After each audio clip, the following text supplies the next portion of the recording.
Hello everyone, welcome to Gagan the deserving India. दोस्तों, आज के इस लेक्चर में हम पढ़ने जा रहे हैं इंडिया और यूके के बीच का जो रिलेशनशिप है चुनाव के बाद उस पर क्या परिवर्तन देखने को मिलेगा, क्या संबंध अच्छे होंगे या फिर और भी चीज़ें और अलग ऊंचाइयों पे जाएंगी, चीज़ें और निखर कर सामने आएंगी।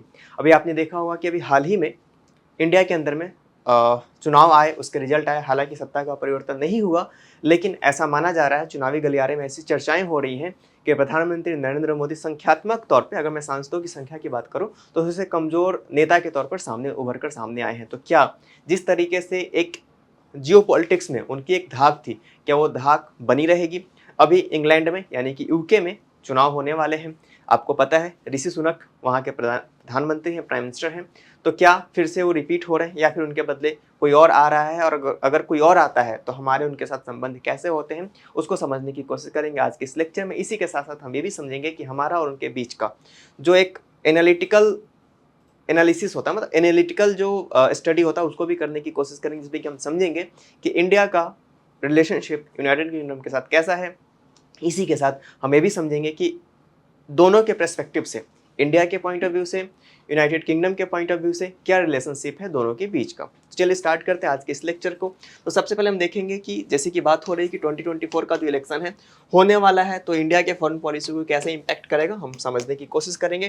क्या क्या समझेंगे इस लेक्चर में? सबसे पहले हम देखेंगे कि इंपॉर्टेंस क्या है इंडिया और यूनाइटेड किंगडम के रिलेशनशिप का। तो जैसा कि अभी आप देख पा रहे होंगे, आप समझ पा रहे होंगे जितनी आपने पढ़ाई की है, इससे एक बात तो आपके दिमाग में क्लियर होगा कि हमारा एक कॉलोनियल लेगेसी है यूनाइटेड किंगडम के साथ, क्योंकि लगभग 200 वर्षों तक एक कॉलोनी के तौर पे हम रहे थे ब्रिटेन के, ब्रिटिशर्स के। तो ऐसे हालात में हमारे बहुत से समानताएं हैं यूनाइटेड किंगडम के साथ। हालांकि कुछ परिवर्तन हुए हैं, लेकिन बहुत से ऐसी चीज़ें हैं जो कि हम कैरी फॉरवर्ड हम लोगों ने किया, चाहे हमारा पार्लियामेंट्री सिस्टम हो, चाहे हमारा जो पुलिस का जो सिस्टम है, इन सभी सिस्टम को हम लोगों ने इंग्लैंड से अडेप्ट किया है। अगर मैं यूके के पॉइंट ऑफ व्यू से बोलूं, तो क्यों यूनाइटेड किंगडम को, इंग्लैंड को, ब्रिटेन को जरूरत है भारत के साथ अच्छे संबंध को स्थापित करने की, तो सबसे पहली बात तो ये है कि इंडिया जो है की स्ट्रेटेजिक पार्टनर के तौर पर उभर कर सामने आता है यूनाइटेड किंगडम के लिए। अब की स्ट्रेटेजिक पार्टनर क्यों बोल रहा हूँ मैं ऐसा? क्योंकि आपको पता है कि इंडिया का बहुत बड़ा डायस्पोरा है जो कि लंदन में है, जो कि इंग्लैंड के अलग अलग शहरों में है, यूनाइटेड किंगडम के अलग अलग शहरों में। आपको पता होगा कि यूनाइटेड किंगडम 4 अलग अलग एमिरेट्स को बना के यूनाइटेड किंगडम बनता है। जैसे कि एक हो गया ब्रिटेन, दूसरा हो गया आयरलैंड, स्कॉटलैंड एंड वेल्स।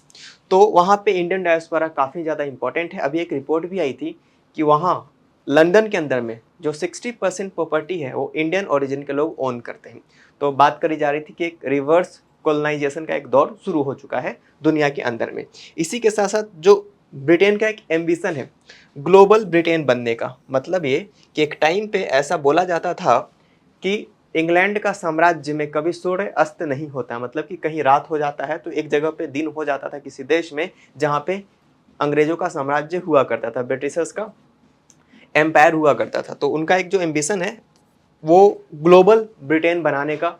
तो इसमें इंडिया एक काफ़ी इंपॉर्टेंट भूमिका अदा कर सकता है, इंडिया एक काफ़ी इंपॉर्टेंट रोल प्ले कर सकता है।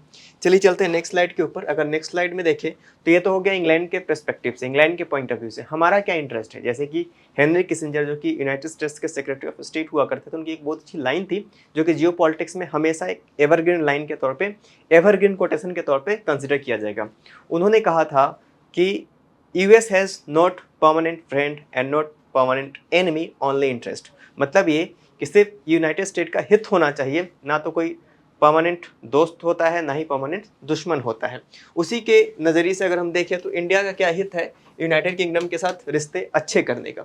तो सबसे पहले इंडो पैसिफिक जो रीजन है ना, उसमें इंडिया को एक रीजनल पावर बनने की जो आकांक्षा है, जिस तरीके से इंग्लैंड की आकांक्षा है, ब्रिटेन की आकांक्षा है कि ग्लोबल ब्रिटेन बनाए, उसी तरीके से इंडिया की आकांक्षा है कि इंडो पैसिफिक जो ये जो रीजन है ना, इंडियन ओशियन और पैसिफिक रीजन, यहाँ पे अपना एक वर्चस्व कायम करने का जो बहुत पुराना सपना है इंडिया का, ब्रिटेन की सहायता से ही पूरा हो सकता है। कैसे?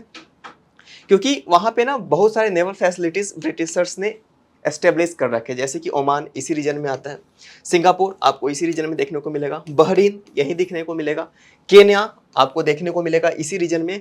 इसी के साथ साथ ब्रिटिशर्स के बहुत सारे इंडियन ओशियन टेरिटरी में उनका छोटे छोटे आइलैंड्स पे उनका कब्जा आज भी है। आज भी वो एक छत्र राज कर रहे हैं उन छोटे छोटे आइलैंड्स पे, द्वीप समूहों पे। तो अगर इंडिया अच्छा संबंध बना के रखता है ब्रिटेन के साथ, तो इंडिया का जो आकांक्षा है, इंडिया का जो एम्बिशन है, उसको पूरा किया जा सकता है रीजनल पावर बनने का। कहाँ पे? इंडो पैसिफिक, जहाँ पर चाइना से बहुत ही स्ट्रॉन्ग कंपटीशन मिल रहा है इंडिया को, क्योंकि चाइना का भी यही एम्बिशन है कि इंडो पैसिफिक रीजन पे अपना वर्चस्व स्थापित कर सके। हालांकि चाइना इस टर्म से भी चिढ़ता हुआ इंडो पैसिफिक नहीं बोलना चाहता है, क्योंकि इंडो पैसिफिक टर्म निकला है इंडियन ओशियन और पैसिफिक ओशियन से। वो पूरा का पूरा पैसिफिक रीजन बोलता है, लेकिन यूएसए ने चाइना को काउंटर करने के लिए इस टर्म को इजाद किया है। और भारत हर इंटरनेशनल प्लेटफॉर्म पे इस तरह के वर्ड्स का इस्तेमाल करता है, इस तरह के टर्म्स का इस्तेमाल करता है। एक काइंड ऑफ एक जियोपॉलिटिक्स में साइकोलॉजिकल वॉरफेयर है कि एक ही बात को बार बार बोलने से एक बार में वो सच लगने लगता है। चलिए आगे बढ़ते हैं। इसी के साथ साथ इंडिया को बहुत सारे फंड की जरूरत होती है, जो कि वहाँ के लोग फंडिंग करते हैं किसमें? रिन्यूएबल एनर्जी में। अब देखो, इंडिया को एनर्जी की बहुत ज़्यादा ज़रूरत है। अभी हुआ क्या है कि बहुत से देशों ने तो अपना विकास कर लिया है, जब हमारी बारी आ रही है, जो थर्ड वर्ल्ड नेशन जिसको बोलते हैं, तो ये लोग बोलते हैं कि भाई आप इन्वायरमेंट को नुकसान पहुँचा रहे हो, पॉल्यूशन कर रहे हो।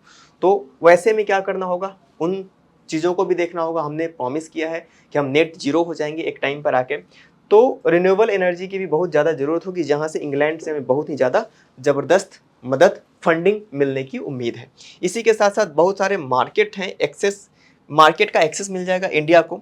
जैसे कि इंडियन जो फिशरीज़ है, ये इंडस्ट्री काफ़ी ज़्यादा तेज़ी से डेवलप हो रहा है इंडिया के अंदर में। इसी के साथ फार्मा इंडस्ट्री, आपको पता ही है कोविड के टाइम पे किस तरीके से हम लोगों ने पैरासीटामोल की दवाइयाँ अलग अलग देशों को तक भिजवाई थी, जहाँ पे स्कार्सिटी हो गया था मेडिसिन का। उसी के साथ साथ आप देख पा रहे होंगे कि एग्रीकल्चरल प्रोडक्ट्स, इसमें भी हम लोगों ने काफ़ी ज़्यादा इनोवेशन किया है, और ये हमारा एक, मैं बोलूँ कि फोटे है, हमारा काफ़ी स्ट्रॉन्ग होल्ड है इन 2-3 जो इंडस्ट्रीज़ हैं, ये जो 2-3 डोमेन है, यहाँ पे हम लोगों ने अपना वर्चस्व कायम कर रखा है। लेकिन वर्चस्व का क्या करेंगे जब हमें मार्केट ही नहीं मिलेगा? तो यूके एक अच्छा मार्केट प्रोवाइड कराएगा हम लोगों को, इस ऐसी उम्मीद है। इस वजह से इंडिया को अपने संबंध यूके से बेहतर करने होंगे। अगले स्लाइड के ऊपर चले तो देखेंगे कि मेजर इरिटेंट्स क्या है, ऐसी कौन सी चीज़ें हैं जो कि बाधा उत्पन्न कर रही हैं इंडिया और यूनाइटेड किंगडम के बीच के संबंधों में। तो सबसे पहले हमको देखने को मिलेगा कॉलोनियल प्रिज्म। हम हर चीज़ को जो उपनिवेशवाद का जो चश्मा है ना, उसी से देखते हैं। कोई भी अगर इश्यूज आते हैं, सबसे पहले हम देखते हैं कि अच्छा इन्होंने हमारे साथ ये किया था, इन्होंने हमारे साथ वो किया था।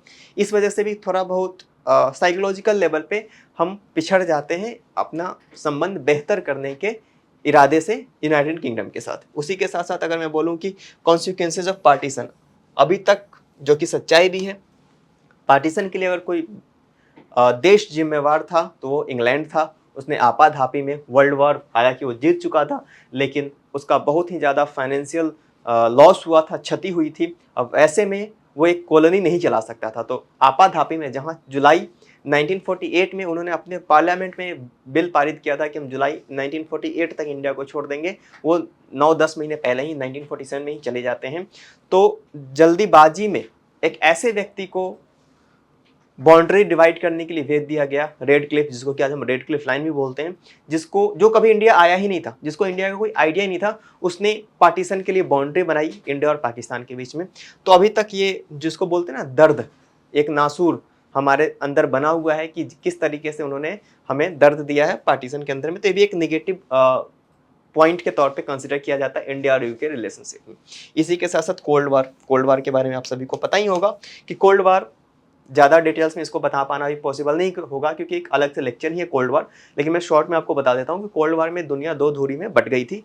एक धुरी को रिप्रेजेंट कर रहा था यूनाइटेड स्टेट्स ऑफ अमेरिका, जो कि कैपिटलिस्ट आइडियोलॉजी को फॉलो कर रहा था। वहीं दूसरी धुरी को रिप्रेजेंट कर रहा था USSR, United Soviet socialist Republic, जो कि सोशलिस्ट आइडियोलॉजी को फॉलो कर रहा था। अब दुनिया इस 2 खेमे में बट जाएगी, तो आप सबसे पहले बताइए कि सबसे पहले इंडस्ट्रियल रेवोल्यूशन हुआ इंग्लैंड के अंदर में, तो ऑब्वियस सी बात है कैपिटलिज्म में कौन जाएगा? इंग्लैंड जाएगा।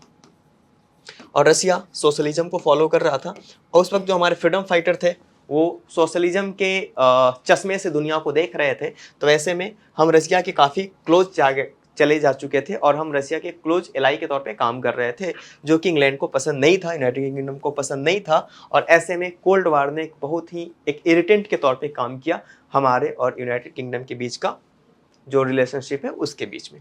अभी देखिए, एक पाकिस्तान का भी एंगल है, क्योंकि बोलते हैं ना काउंटर बैलेंस।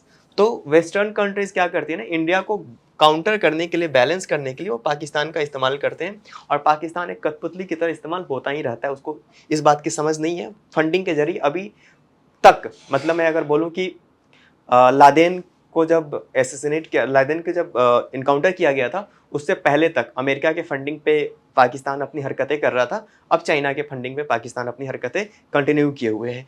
तो ये भी एक बहुत ही इंपॉर्टेंट एंगल है पाकिस्तान का है, जो कि इंडिया और यूके के बीच रिलेशनशिप को एस्टेब्लिश करने में एक इरिटेंट के तौर पे कंसिडर किया जाता है। उसके बाद अगर मैं बात करूं कि इंडिया फर्स्ट जिस तरीके से ग्रेट ब्रिटेन एक कैंपेन है, उसी तरीके से इंडिया फर्स्ट भी है, जिसको कि यूएस, फ्रांस, स्पेन जैसे देशों ने सपोर्ट कर रखा है। अभी फ्रांस हर जगह पे इंडिया को सपोर्ट कर रहा है, चाहे रिसर्च एंड डेवलपमेंट हो, इनोवेशन हो, एग्रीकल्चर हो। तो वैसे मामले में इंग्लैंड को भी लगता है कि इंडिया को काउंटर करना बहुत ज़्यादा जरूरी है, क्योंकि अगर सारे यूरोपियन कंट्रीज इंडिया को सपोर्ट करेंगे तो इंग्लैंड का जो इंपॉर्टेंस है वो एक समय के बाद आकर कम होता हुआ नजर आ जाएगा।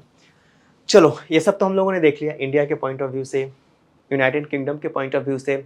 ये भी देख लिया कि मेजर इरिटेंट्स क्या है, ऐसी कौन सी चीज़ें जो कि बाधा उत्पन्न कर रही हैं हमारे और इंग्लैंड के बीच के रिलेशनशिप में। अब हम देखेंगे वे फॉरवर्ड, आगे का रास्ता क्या होना चाहिए।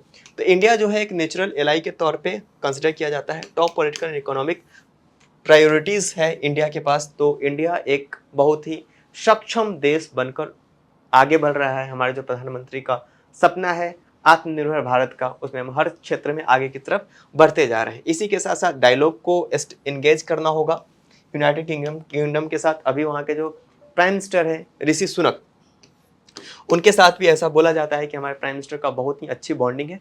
तो देखने में आ सकता है कि चुनाव के बाद ऐसे नतीजे आएंगे जिसमें कि देखना होगा कि किस आइडियोलॉजी का प्राइम मिनिस्टर इंग्लैंड में आता है।